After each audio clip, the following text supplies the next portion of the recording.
বাড়িতে চাল ফুরিয়ে গেছে, দুপুরবেলা রান্না করার জন্য কোনো চাল নেই। তুমি আস্তে আস্তে বাজারে গিয়ে অল্প চাল আর ডিম নিয়ে আসো। ঠাকুমা, দাদুর তো অনেক কষ্ট হবে বাজারে যেতে। তুমি আমাকে টাকা দাও। তোমার কি কি লাগবে আমাকে বলো, আমি এনে দিচ্ছি। তুই সত্যি বলছিস দাদু ভাই? তুই আমাদেরকে বাজার করে এনে দিবি? আমার তো শুনে অবাক লাগছে রে। অবাক লাগার কি আছে ঠাকুমা? দাদুর তো বয়স হয়েছে, তোমারও বয়স হয়েছে। তোমরা এই বয়সে আর বাজারে যেতে পারবে? শোন রে, আমাদের কাছে এই টাকাটাই আছে। তুই এই টাকার মধ্যে 2 কেজি চাল আনবি আর 3টে ডিম আনবি, ঠিক আছে? ভুল করিস না কিন্তু। আর সাবধানে আনবি, ডিমগুলো ভালো করে দেখে নিবি কিন্তু, তোকে আবার ঠকিয়ে দিবে।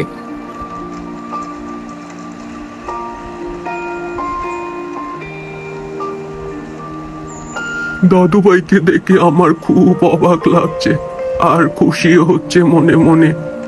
এই বয়সে যদি আমাদের দুঃখ কষ্ট বুঝে, তাহলে তো আর কোনো কথা নেই। মা মরা ছেলেটা, ওর তো আমরা ছাড়া আর কেউ নেই। ওর থেকে একটু চালাক চতুর হতে হবে।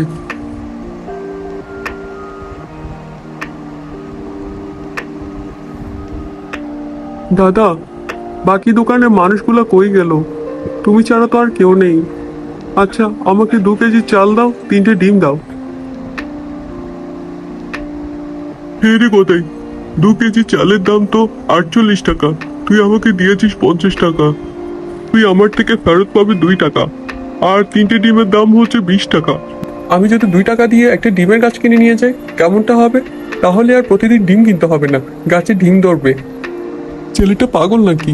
কতটা বোকা হলে এই ধরনের কথা বলতে পারে? ওর সাথে একটু মজা নেওয়া যাবে। কেন পারবি না? অবশ্যই পারবি। তুই 2 টাকা দিয়ে একটা ডিমের গাছ নিয়ে যা, আমার কাছেই আছে।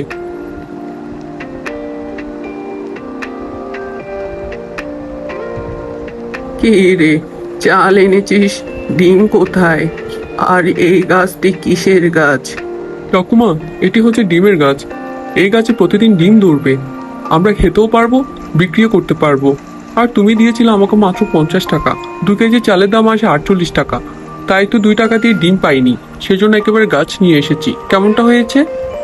দেখো কাণ্ড, এরকম বোকা কেন তুই? ডিমের আবার গাছ হয় নাকি রে? তোর যন্ত্রণায় আমি যে কই যাই। এতদিন পরে তুই বাজারে যাবি বলেছিস, আমরা খুশি হয়েছি। আর কি কাজটা করলি তুই? এই রে, আমি মনে হয় ভুল করেছি। ঠাকুমা তো অনেক রেগে গিয়েছে মনে হচ্ছে। ঠাকুমা, গাছটা যখন নিয়েই এসেছি, রোপণ করে দেখি না। কোন জায়গায় রোপণ করলে ভালো হবে বলো তো? যে জায়গায় আলো বাতাস থাকবে সেই জায়গায় রোপণ কর। গাছে কিন্তু পর্যাপ্ত পরিমাণে আলোর প্রয়োজন হয়, তাই আলো যেই জায়গায় সেই জায়গায় গিয়ে রোপণ কর। তোকে আমি আলো দেখেই রোপণ করতে বলেছি, আর তুই একেবারে ঘরের ছালেই রোপণ করে দিলি। ঘরের উঠোনে কি কোনো আলো আসে না? শোনো ডিম গাছ, তুমি আজকে থেকে আমার বন্ধু। তোমার জন্য আমি সবার কাছ থেকে বকা খাচ্ছি। তুমি কিন্তু আমাকে ঠকাবে না, আমাকে প্রতিদিন ডিম দিবে। আর প্রতিদিন আমি তোমার অনেক যত্ন করব।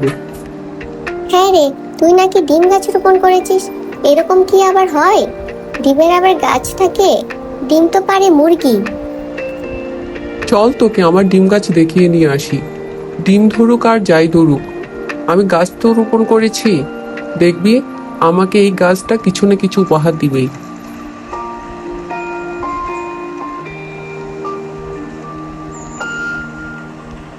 তুই গাছটা একেবারে ঘরের ছালেই রোপণ করেছিস? তুই পাগল নাকি? ঘরের আশেপাশে তো জায়গা ছিল। দাদু ভাই, ভাত ছাড়া তো আর কিছু নাই রে। কষ্ট করে সাদা ভাতটা খেয়ে নে। ঘরে কোনো তরকারি নেই, টাকাও নাই। আরে বাহ, আমার গাছে তো ডিম ধরেছে সত্যি সত্যি। ঠাকুমা, দেখো, আমার গাছে ডিম ধরেছে। হ্যাঁ রে, সত্যি সত্যি তো ডিম ধরেছে রে। আমি আমার বাপের জন্মে দেখিনি এই কাণ্ড। তোর গাছ সত্যি সত্যি তোকে ডিম দিয়েছে। হ্যাঁ গো, এসে দেখে যাও।